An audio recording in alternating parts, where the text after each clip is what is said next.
highs and lows, and you gotta really experience both of them, you know, and you just gotta keep going, really. It's easy to stop. It's hard to keep moving. Reaching out for help is very difficult because your mind wants to tell you that that's not possible, that you are alone. And in a certain way, you are, but not in the aspect that you think you are, because everybody's separated, you know? Like, we all live inside our own perspectives and our own minds, but that's not the entire world either. So you can kind of get lost in a mindset, which can be very difficult to break out of at that point, because you can't see another perspective, you know, or you can't see the idea that things can get better. And so people, myself, like, I've known issues about myself for years that I know I need to work on, and have neglected them or pushed them aside because it's easy to tell yourself that you're fine, you know? And it's hard because it can feel embarrassing, and there's a vulnerability to it that no one likes, you know? Especially in the world we live in today, where it's like, just go, just do it. Where I'm very much reminded of like the 1950s, or like the very end of World War II, so from like 45 on, where PTSD really became a thing, but it was just termed shell shock, and it was like, you're fine, just get back to work and stuff. And we created a whole generation of people who like hid behind their feelings, and, you know, big desks and tall jackets and a glass of whiskey. I think exercise is important, and I'll go through what feels like entire years being like, God, I'm good, I'll just stay in bed, you know? But if I can get out and like go for a walk, or go to the gym, or just go for, you know, bike ride, whatever, just like get my blood flowing, some endorphins in me, you know, really helps my mindset. It doesn't help, I think, like full on, but it like tweaks my mind back into position where it goes, okay, maybe I can't deal with this, so what can I do next past that? You know, because like no one wants to wake up early and go to the gym. It's dumb and it's boring and it's tiring, you know, but after a couple of weeks of doing it and getting into a rhythm, just any like new rhythm, you start to find more of a sense of balance.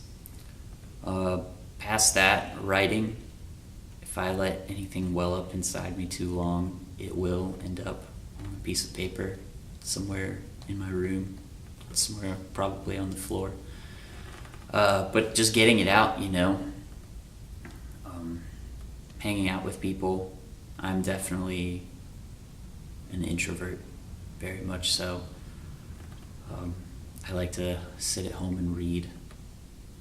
And what's funny is that you can confuse one with the other, so sometimes like I'll just read so much that I feel like I've been out all day, you know? It's like, all right, now I need to take some me time. It's like, I just had me time for the last 9 hours. So finding ways to like actually get out into the world with people, you know, playing with animals. You know, dogs are great, cats are okay. Some cats are cool. Other cats stare at me and they're like, I'm watching you, buddy. Like, I know what's going on. Going back to stigmas, though, there was a stigma attached to going to the counselor. At least when I was in school, it was like, oh, if you're going there, you either A, you've done something really bad, or B, you've done something really bad to somebody else. You know? Yeah. It's like you didn't go to the counselor just because it was accepted and you were like, look, I need help, you know? Instead, it was like all the kids were like, oh, what's going on with you? You know? And then because you're in that kind of growing environment that school is supposed to be, the stigma gets attached to it, you know? And then you carry that into your adult life, and all of a sudden you realize that you've never gone to any sort of counselor in your mind. You know, you've never approached anybody about the things that are going on in your head. You know, it's easier for me because I get to sing about it and write about it, and that's a really great therapeutic thing for me, you know? But I realize I'm lucky in that, and not every songwriter approaches stuff that way, and beyond that, not every person approaches their life that way. And it makes me think about my stepdad's father, like my grandfather on that side, and how he was like a tough, stern guy, and he was in World War II. And he never really talked much about like anything emotional in that kind of way to me, except one time. And I did this, like, I was doing a report on World War II, and I just asked him about it one day when we were in the car when I was a kid, and it was just me and him sitting there. And then he opened up to me, and he started talking to me about all these things going on, or that went on in his life, and about D.A.D, and about all these things I never knew about him, you know? And it was the simple act of just asking him that brought it all out. And if I never did, he would have just carried it to the grave with him, and I would have never known any of those things about his personality, or kind of like the paradigm that he was created in, you know? So sometimes it's important to just ask people, you know? I was given a voice and an opportunity to say things, and it would be dumb to like keep it to myself, because that's not the world we live in. Like, I've always wanted to help people through music, and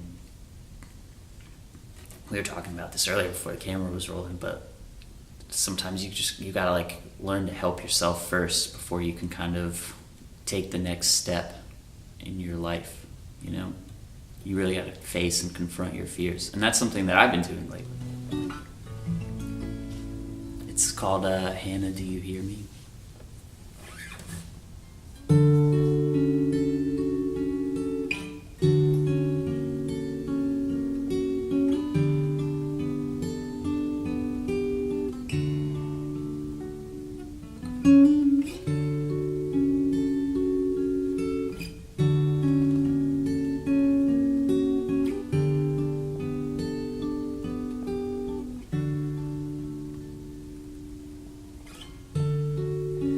Hannah, do you hear me? Lost in the static, dreaming of a way to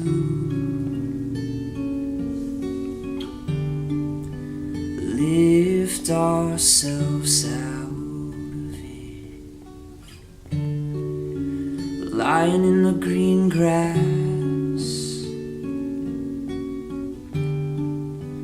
You are a voice from God.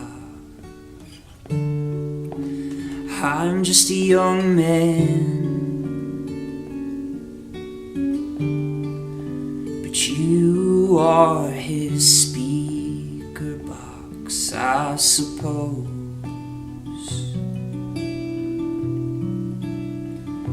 You know,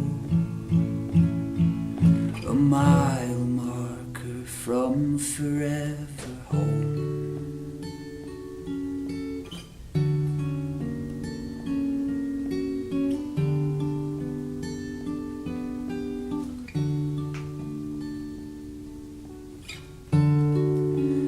Hannah, do you hear me? Oh yes, I hear you, child. We may never know, dreaming of a way to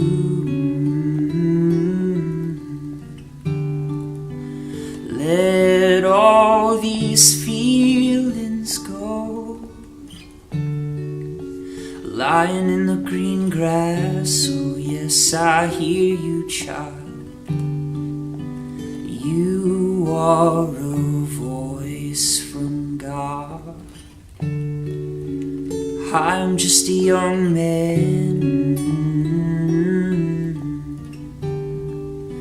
but you are his speaker box, I suppose.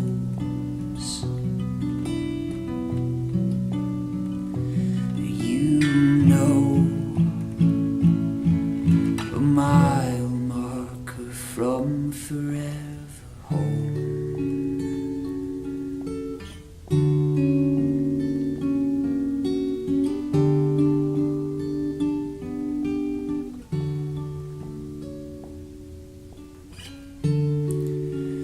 Hannah, do you hear me?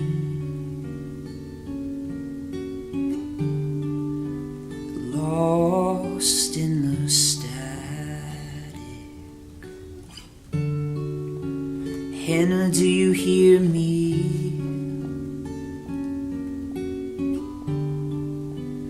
Lost in the